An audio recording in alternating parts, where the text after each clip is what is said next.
Welcome back to Sailing Anarchy's coverage of the 2012 Vendee Globe. Pretty excited to be here. Unbelievable place here in beautiful Les Sables d'Olonne in the region of Vendee. Our coverage brought to you by Doyle Sails New Zealand, Genasun Batteries, Line Honors Outfitters, and Whitecap Performance, IMOCA Brokers, amongst other things. But listen, this is a really special one because this guy is an anarchist from the very beginning. Javier Bubi Senso. Bubi is nickname now. So why is your nickname Bubi? Is that the bird or what?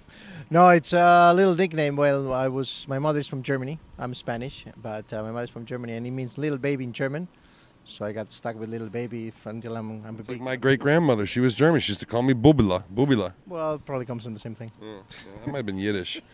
Listen, Bubi, the reason that I think you're most exciting to us is that Sailing Anarchy, I think more than most sites in the States anyway, really, the owner and I especially really care a lot about the environment and have followed and paid a lot of attention to developments in the world of ocean racing in terms of being sustainable, being eco-powered. You've got Acciona 100% eco-powered.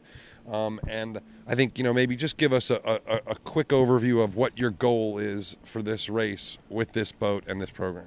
Well, as everybody knows, I mean, before the boats were going around the world with 300, 400 liters of diesel, which didn't make much sense. I mean, you ask normal people, people that are not sailors, yeah, we go around the world, but we take 400 liters of diesel. It's like, but you go by sail or you go with engines? It was hard to explain, and it was definitely not right. So Acciona and us and the team, everything, we had developed this boat that doesn't use anything. At the beginning, I have to admit, it's a little bit tricky not to sail with an engine. I mean, you always say, start the engine, the engine warms up, it scoops down, everything.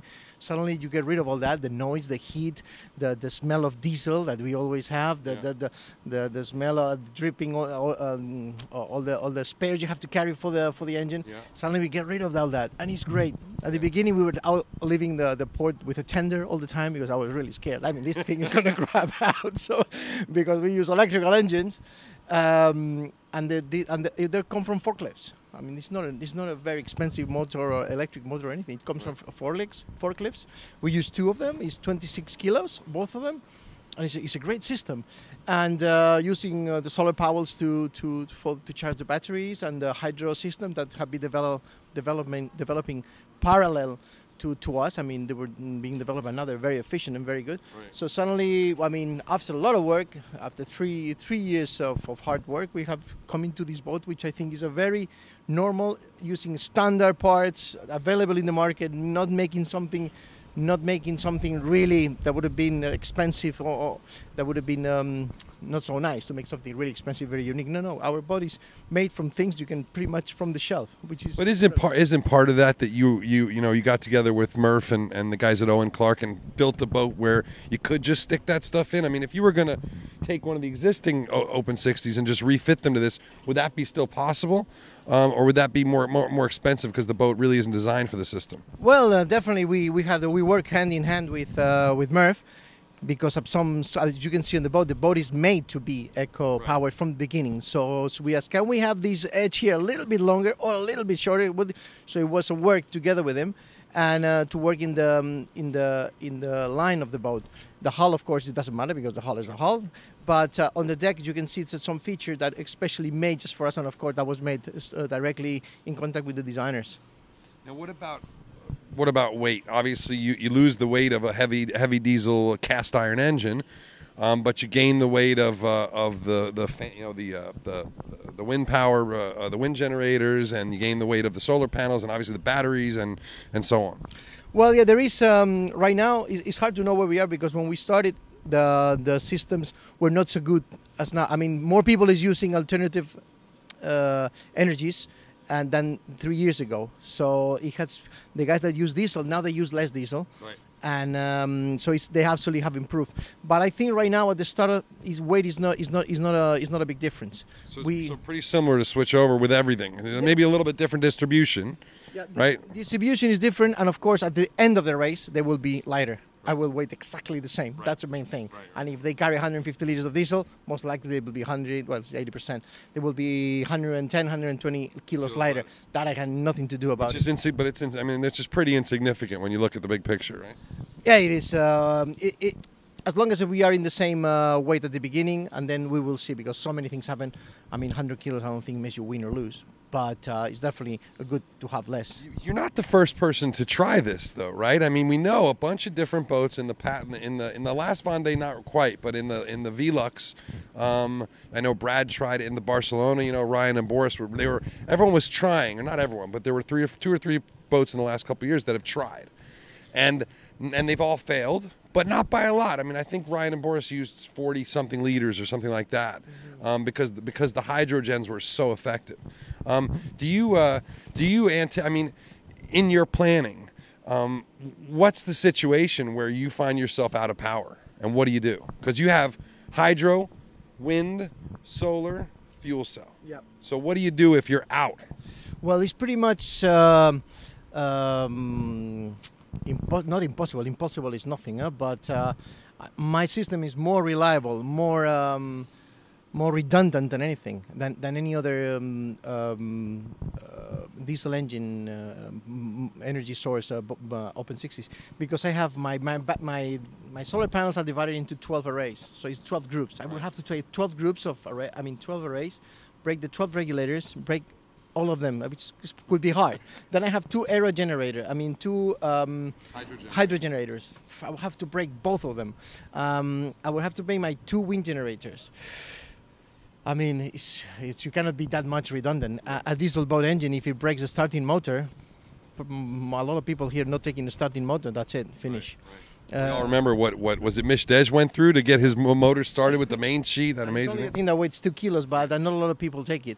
So I think we could have a lot of other problems, of course, but I think it's more we're more redundant, and the more you get used to it. And right now, for me, it would be hard to work into this, back to this. You have a group of batteries, you discharge them a lot, then you charge them a lot with the engine, like losing efficiency everywhere, because you have this 40 horsepower engine just to charge the batteries. So you put this huge generate tons of heat and tons of heat that is dissipated. I mean, it's nothing. Then you have the top part of the battery that you never really charge, because to charge those 10 amps to fill up the battery, you need another 3 hours. You don't need to have the diesel to do that. And the worst part of it all, which is the fucking noise.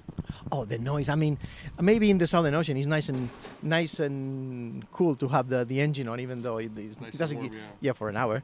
And then, but in the equator and all that stuff, my management of the battery is so much normal and sensible, because I just have little drops of energy, just go up with the sun. And if I need to, if I have no sun, I put the hydros and they level my batteries. So I think we have a much more sensible, reasonable, and with just using what we have around us. Yeah. So, you know, obviously, without having an engine, you're not going to have to do what everyone else does, which is have to be in there tensioning the belt at the worst possible time, or bleeding the fuel filter out, or whatever, right? Yeah. But is a completely different world of maintenance. Now, I followed Ryan very closely when, I mean, they hit a lot of things with those hydro generators. You know, it doesn't take much to blow up a piece of carbonate when you're going 15 knots, right? Do you have that kind of spares? Are you bringing enough, specific repair materials to fix the hydrogens? Do you know, what's the electrical repairs like if you do have to go and fix the regs for the solar cells and all that stuff? Is that something that's all in your training now? Well, yeah, solar cells they can have is a regulator problem mainly. If it's something else, we haven't had it. We haven't had a problem with the system since it was plugged by the technicians. Honestly, we only had one alarm once, and it just was a software thing, and it was pretty amazing. For 1 year, we hadn't had any serious things. There is some places that we have a little weak link, but we have a double and triple where we have the weak link, like the DC converters, and I think that's why I'm saying I have a reliable system. Even if I would break my 6 batteries of lithium, I could have my batteries, my solar panels go straight into my small batteries for the services. Yeah. So we have really thought about everything. And I take I take a cable, electrical tape, and some things. But not and a lot of fuses. I'm taking a lot of fuses. Just in case. And you're going to run out anyway. No, I can't run out. But me in the electrical box, I missed me a spark or something. But that's like a nuclear plant in there. If something metallic drops in there, I could be in trouble. So, Bubi, you did this race in 2000, right? Yeah. And then you've done the Barcelona. You did in 2006, I think. Did you do the last Barcelona? Yeah, you did, didn't you? Not the last one, the one before. Right, okay.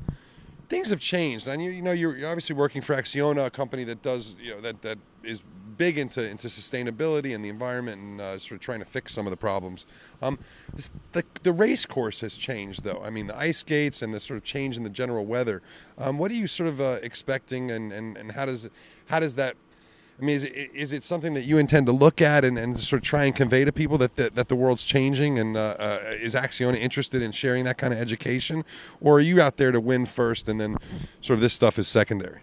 No, definitely. We have a point to make.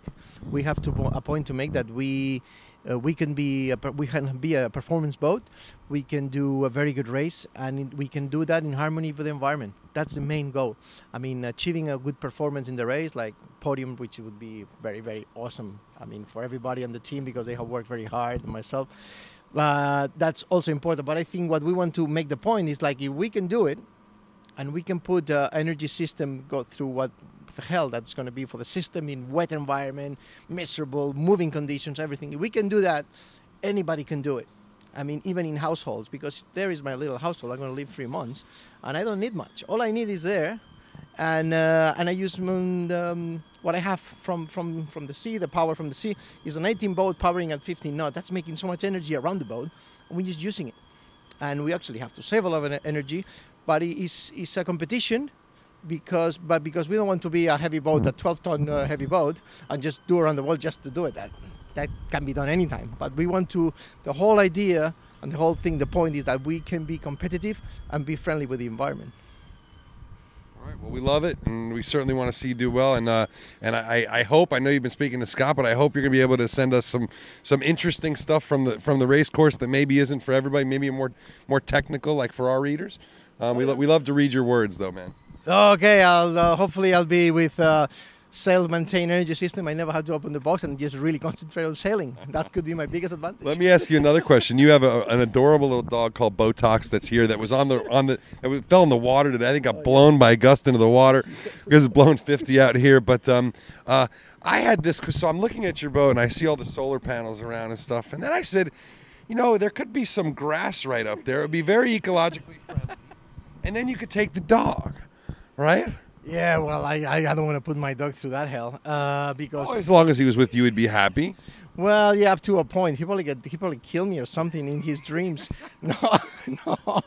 I will take it with me, but he keeps using the nails and scratches all the deck. That's it. He ruins the deck a little bit. Now I understand what matters. It's all about appearances, right? Yeah.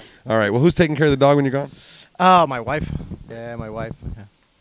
Well, look, man, have a great time, and thank you so much. This is really fun. Yeah, thanks. Congratulations.